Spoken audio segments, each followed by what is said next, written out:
reviewing Disc 3 of American Idiot 20th Anniversary box set. This thing is amazing. We are working our way up to a very, very special album review of the one and only American Idiot. But today, we're talking about this one in particular. I'm going through every disc. There's 6 discs. There's 2 Blu-rays and 4 albums.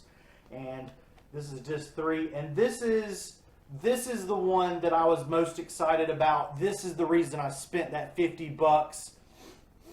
Oh, there's just no smell to it. There's a little bit of a smell to it. The Demos of American Idiot. Demos is packed with the entire album of American Idiot with different lyrics and 3 songs that would later be assimilated into movements for Homecoming or Jesus of Suburbia in one instance. Bonus track of this video, I'm going to tell you which tracks to skip if you're pressed for time, because there are some that are virtually identical to the final product. Okay? You know, I think you're so pressed from time because you're watching all my videos. So you're a very busy person. At first glance, you might do like I did and assume that these are just scrappy versions of the final album, the final product. And on maybe 5 of the demos, this is certainly the case. Billy Joe had the songs almost in their final form before demoing them on those 5 tracks. But hey-oh! Oh my gosh, are there some surprises on this album? Homecoming, Nobody Likes You is not just the Nobody Likes You segment. It's a completely different song. It's an insane rant by Mike Dirnt that made it into a rock opera all its own, which we'll dig into when we get there. American Idiot, the song, has 2 demos. One is nearly identical to what we hear on the radio or Spotify today, and the alt version, the Green Dudes podcast, check those dudes out, by the way. They really caught on to the fact that some of these alternative lyrics would later shape into ideas in songs like The Static Age on 21st Century Brutedown. There's also part of American Idiot lore that's never really been seen in Billy's lyrics before, and that's his skinny red tie, just like this one. This one is definitely red. It's so... Oh, shoot! Look at this. It doesn't look quite right, but we got the red tie.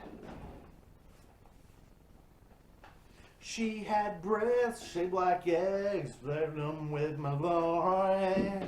You guys like Pinhead Goon Powder? Anyway, what was I saying? We get this lore. We get a lot of the lore behind American Idiot. But yeah, Billy Joe actually mentions his skinny red tie. So, my tie is blown with propaganda. Wow. That's where some of that artwork came from, those lyrics. That's incredible. I noticed in the lyrical outro of the song that it ties thematically with what would come later in the demo Low Life, which needs to be on the next Green Day album. Whatever you do, if you have the power to make that happen, make that happen. The power of love. That's the power of rage. The Jesus of Suburbia demo is the first movement of the song, standing all alone. But the last line, don't believe in me, is quadrupled or tripled there. Tridupled, that's a new one. In crafting American Idiot and looking at this track list, it's clear that many of the songs were considered and kind of Frankensteined into the massive multi-part songs. Holiday and Boulevard of Broken Dream are once again kind of mashed up together, as are Are We Are / St. Jimmy Opera, which have different titles but are pretty darn close to the final product. Novocaine is not connected to She's a Rebel. Radio Baghdad, Extraordinary Girl, is not connected to Cluster Bomb, which is essentially Letter Bomb. The lyrics to St. Jimmy are different in a few spots. Some clumsy turn of phrases are definitely the reason for some reworked words or words being substituted on the final product. Novocaine is distinctly more lo-fi than Give Me Novocaine. And this song that Give Me Novocaine was sort of an earlier song, possibly a Cigarettes and Valentines song, but it's one of the ones that were basically completed, but without the mentions of St. Jimmy or what's her name. And so this is very likely a Cigarette and Valentines track, if that's really an album. Or maybe a song that Billy Joe had knocking around for years. Maybe it was a warning. Maybe he was working on it during that time, or even Nimrod, and just kind of had been making it better all that time. In the Green Day vaults. Oh, to be in the Green Day vaults. She's a rebel also sheds its mention of what's her name in its earlier form, but gosh darn, the lyrics are actually better on this version of She's a Rebel, which, we got them here, so I'm not complaining. I do know that it's the best album ever made, right? So, but this demo of She's a Rebel is just, it's definitely one of the ones that you need to check out. So you don't just hear the same song that was on the record. She's a Rebel demo is incredible. It's totally different. It's incredible. I wanted Radio Baghdad to not be Extraordinary Girl, but it is, and I can't change that. I just get so sick of crying. This one is also missing any references to what's her name or the male character in the song, St. Jimmy or Jesus. It's just a random she implying extraordinary girl. Was at least in Billy's head before the idea of a concept record. Before he and Trey left Mike Dirnt alone in the studio to make history. Everyone left me! But it is, however, almost the exact same song. So you could probably skip it if you were wanting to hear something completely different. It's all there. Billy Joe had a pretty complete demo of that song. Cluster Bomb is Letter Bomb, but without the bombshell at the end of it, where what's her name calls out Jimmy for being a fake split personality, a phony, because again, the concept was not in place yet. So it's a totally different vibe. It's not the ultimate breakup song, which is what Letter Bomb is. It's an anthem of disenfranchisement. When perhaps both parties are punk rock lunatics with no clue or direction to go. They're just kind of raging together, and it's just one of those barn burners of a song without a breakup at the end. So that's pretty interesting. A little bit of different dynamics in Letter Bomb, but again, essentially the same song. Wake Me Up When September Ends is near identical to the final version. Amazing, but no big difference heard in the form. In this form, there are a few lyrics, important lyrics missing, but it sounds about the same. Now, this was interesting in the box set, in the DVD.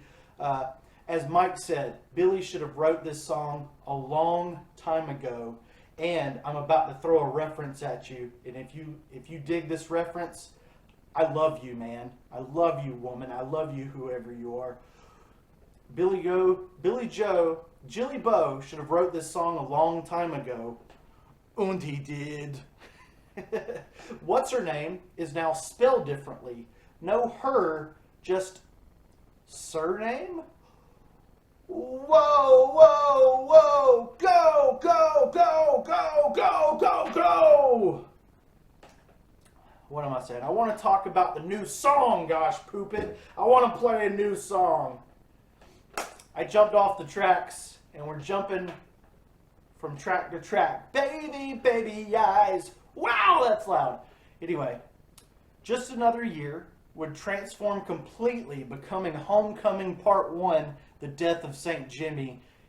And Just Another Year it's become one of my most played songs of 2024 already. It's an insanely gritty, mid-tempo rocker that could be a hit all its own, or maybe at least a fan favorite. I think it is for this fan. This one is an absolute must to check out. You'll probably like it more than most of the songs off the last 7 Green Day records.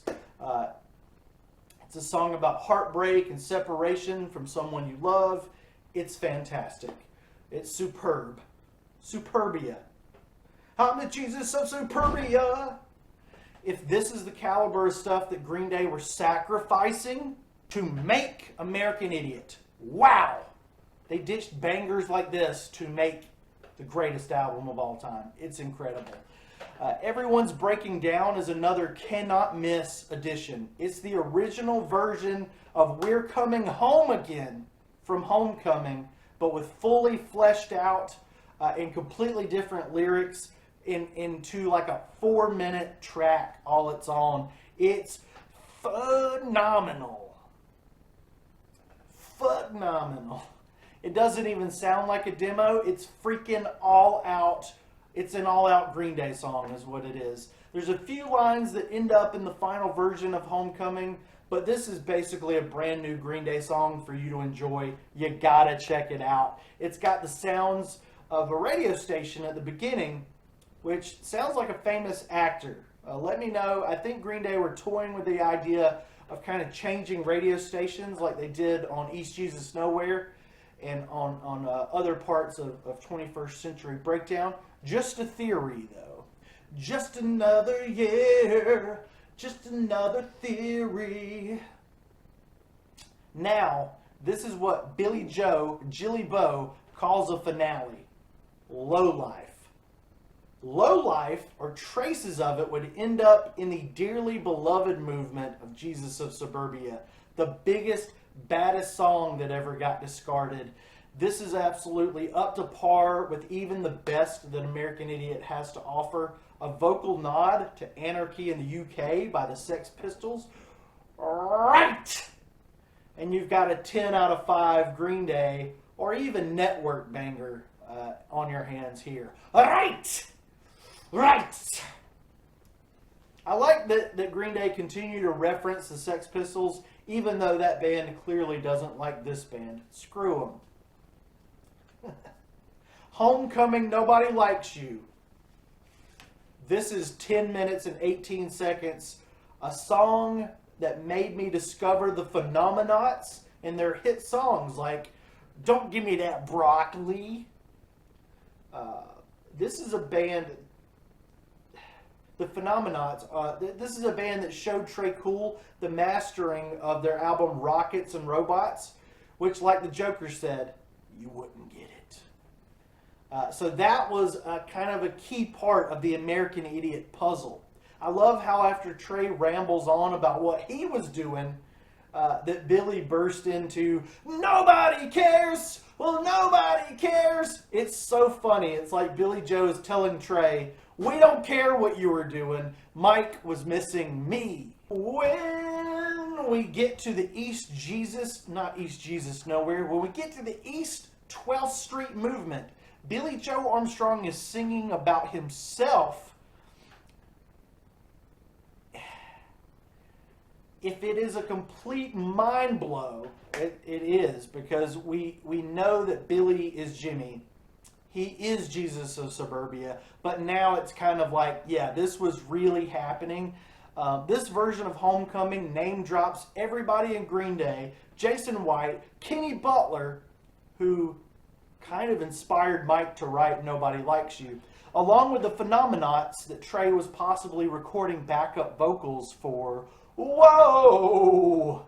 This reveals so much about the story of American Idiot and how it was crafted and how it actually ties into the real life stories of Billy, Mike, and Trey, and even the men around them and the women around them. My mind is blown. My mind was blown by this record. Check out this CD, man. Cool, right? Even Britney Dirnt gets a shout out. Mike is on the phone with her because he's losing his mind in the studio, and I'm sure Britney is telling Michael not to worry. They're not out having fun without you. But she's probably like, yeah, they probably are. And she's happy that Mike isn't out with them, like at the bar, at the party, pouring bottles of Bud and like not baby oil, but like just pouring Cristal and glug, glug, glug, glug, glug. You know, Billy and Frank Edwin Wright might be partying up with sexy ladies, and Mike Dirnt is right where he needs to be, at the office. Sorry. I love how Mike and Trey at some point transforms lyrically into "This life like dream ain't for me." The end of Homecoming, Nobody Likes You, is similar to the final version, but missing some key 7-Eleven references. I just stopped at 7-Eleven the other day to look for some Punk Bunny coffee. I actually got kind of nervous. I was going to get some, but there was no creamer. And I, like I said, I got nervous and ran out of there like Jesus of Suburbia in the music video. Welcome to my panic. Anyway, this Green Day Demos album, it's a 10 out of 5. The great piece of media that I've put into a blender and drank all week long. It's just, this is what you buy. This is what you buy the box set for, man. So what do we got next? I've done a review of 20 Years of American Idiot and BBC Live, Heart Like a Hand Grenade, live at Irving Plaza, this album. Then next up, I'm going to do the B-sides and bonus tracks, and then my giant, massive American Idiot review. Also, I'm going to read the giant book in here, too, and go into more depth unboxing this box. Even though I've unboxed it before, we're going to read the booklet. We're going to go through all the junk in here. So, yeah!